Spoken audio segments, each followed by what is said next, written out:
I must state that I am not trying to copyright or steer or alter the Cirque du Freak book series by Darren Shan. This is only a tale of opinion and does not influence the Cirque du Freak book and or film franchise, or any parties involved in the continuing or non-continuing of the Cirque du Freak film franchise. The confrontation with the princes. The Hall of Princes was situated at the highest internal point of Vampire Mountain.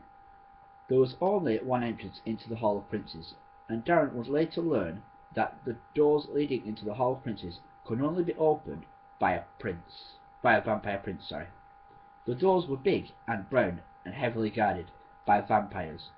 The same vampire guards that Darren and Larton and the rest of them had met at the entrance door to the mountain. The scene opens on Mr. Kratzer and Darren walking into the dome room, and one of the princes saying, "Please sit." They do sit in front of the vampire princes on chairs that are in front of the princes. The three vampire princes are sat at the front facing Darren and Mr. Kratzer. The princes are Parasikel, Micah Valeth, and Arrow. Paris has a long grey beard, flowing white hair, no right ear, and he is 800 years old or more. He is wearing a short sleeveless shirt. It is dark blue with a bow tie. Micah Valeth, the youngest of the princes, has shiny black hair. He also has piercing eyes like a raven's. His forehead is creased in wrinkles, and from what Darren could gather, he did not look like he smiled often. Arrow, the third of the vampire princes, was thickly built, with long tattoos of arrows adorning his arms and at the sides of his head. He was wearing a purple shirt with a normal tie. The princes were all very big, muscular looking. Darren could see why no one questioned their motives. Paris starts things off by saying, "Greetings, Larton. It is good to see you in the Hall of Princes again. I have not seen you here in many a millennia." Larton replies, "Yes, I have not been in your presence for many years, but I return now to warn you and to present my assistant, Darren, who I have blooded," said Larton proudly. Said Mr. Kratzer proudly. Micah replied, "Warn us of what, Larton?" Larton proceeded, "I recently came in contact with the vampire niece called Murloc." Micah interrupted, "Yes, we are aware of Murloc. A very vile creature indeed he is. We shall serve the vampires well, vile creatures that they are." Larton continued, "He had also blooded a child, like I had blooded Darren. But this child, named Steve, is rotten to the core. Never since nor before have I seen a child with such rottenness and evil within him." Murloc took it upon himself to take the boy under his wing and show him the ways of the vampires. Arrow interrupted, "I do not understand. Why are you telling us of vampires' activities? We do not like our blood brothers because of their need to drain from the human beings when they feed. But why tell us of them bloodying an assistant? I mean, it is a child, and we frown upon that, but we'll get to that in a second. But the vampires are free to do whatever they want, generally. I mean, they do have to put it past us once in a while, but they are free to do whatever they choose. Larton said, I understand. If I may continue. Okay, proceed, says Arrow, and the rest of the princes look on curiously. As I have said, the Vampanese Murloc taught his assistant Steve in the ways of the Vampanese, but I'm afraid Mr. Tiny is involved in the manipulating of these situations, said Mr. Crapser. There is a fracas within. The three vampire princes. Paris says, Please, Latin, continue. I don't think I like where this is going, but please carry on. Latin continued. Mr. Tiny and Murloc captured a member of the Cirque du Freak and Darren's family and enticed us into battle, with Steve also in tow. Darren at the time was not drinking blood, so I was outnumbered, says Mr. Crapser. Mr. Tiny has always took a back seat and let battle. Mr. Tiny took a back seat and let battle commence. I was down and beaten and ready to take the final stab from Steve, when Darren came out of nowhere and elbowed Steve out of the way.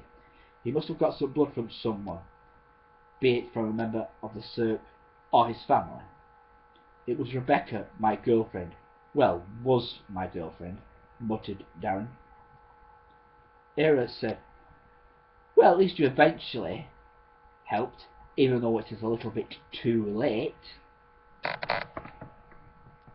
Larson continued. Anyway, he knocked Steve out of the way. I grabbed Steve's knife and speared the chest of Murloc and killed him instantly.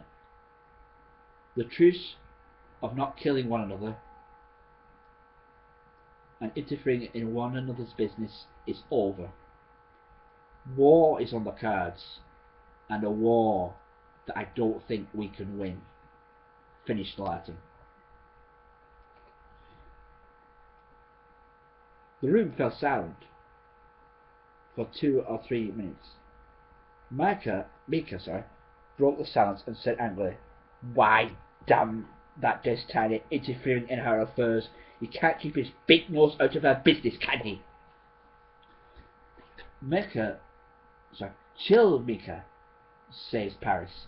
I don't like Mr. Tiny as well as you, but you are talking about a human being, I say that at a push, who is more powerful than any vampire or Vampanese put together. Paris continued.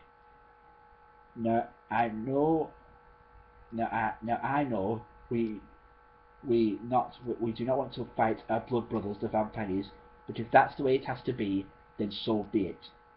Paris says, We have fought battles before. We could surely fight and match our blood brothers. We are vampires, and we will once again rule the night. Mika spoke. Yes, I agree with that, Paris. I agree with what Paris said. Yeah, Mika spoke. Yes, I agree with what Paris said. We will stand up to the Vampanese if and when the situation arrives. We have many willing vampires in our ranks who will stand up and challenge our blood brothers, says Mika proudly. Then suddenly, looking down his nose, he looks and points at Darren and says, But I think you would be a great letdown in our ranks.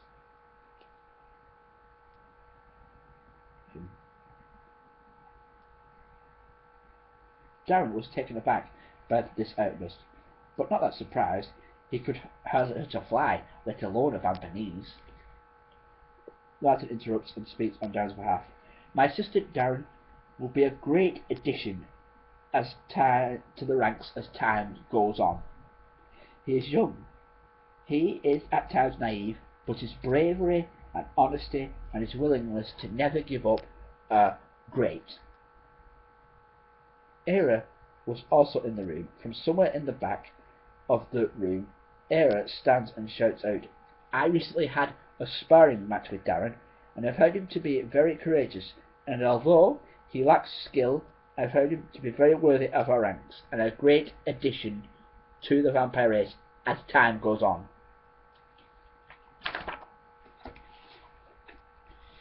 Era sits down. Larton says, "Thank you," to Era, and then turns around to face the princess and says, "No, we can't argue with that. Era is by far one of the best female vampire fighting warriors that we have." Paris says, "Yes, while Era is the best female vampire we have, we are still not sure about your assistant, Martin." Era says, "Darren, stand before us and convince us that you are worthy of our ranks, because at the moment we don't see it." Darren got up and went to stand in front of the princess. Darren said quietly, I think I will be a good addition because... excuse me, boy, could you mind speaking up? A little bit deaf in the right here. 400 years will do that to you. Darren continued louder, "I am brave and loyal, and I will try my absolute best to please you and make me worthy of joining your ranks," said Darren. Larton smiled from the background. "If only I could prove it in some way," says Darren. Paris snapped his fingers and said, "That's it." He turned and faced the other princes. The princes whispered tight together. Darren was not sure what was going on. After a few seconds, Paris got up and said, "We the princes have decided you are worthy. We the princes have decided if you are worthy to prove yourself of being a vampire and joining the vampire ranks, you have to face the trials of initiation." Darren listened as Paris continued. "The trials of initiation are a test that every vampire must take to test his or her skills, to see what the individual's limits are, and trying to go beyond them. You shall pick the challenges out of a bag and do that challenge.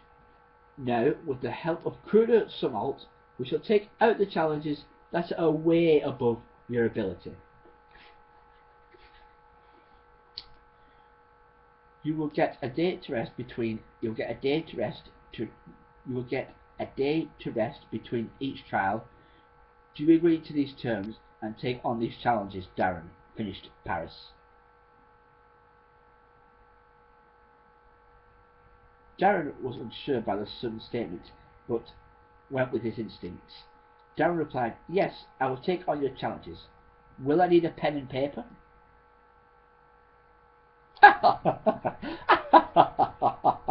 The princess laughed, and Mika said, "They're not physical challenges, my boy. They're not mental challenges, my boy. They are physical challenges." "Oh, sorry, I didn't know," replied Darren. "It's okay if you do not succeed. You will gather great entertainment for us," chuckled Arrow. Paris said, "If you are to fail the trials, there will be no choice but to execute you. Sorry, but those are the rules. We could not have dead weights in the Vampire Society." Before Darren could reply, Cruder said, "We shall draw your first trial in an hour's time, and then proceed with it in 2. I'm calling this meeting to a close," says Paris. "Good luck, Darren." "Because you'll need it." End scene.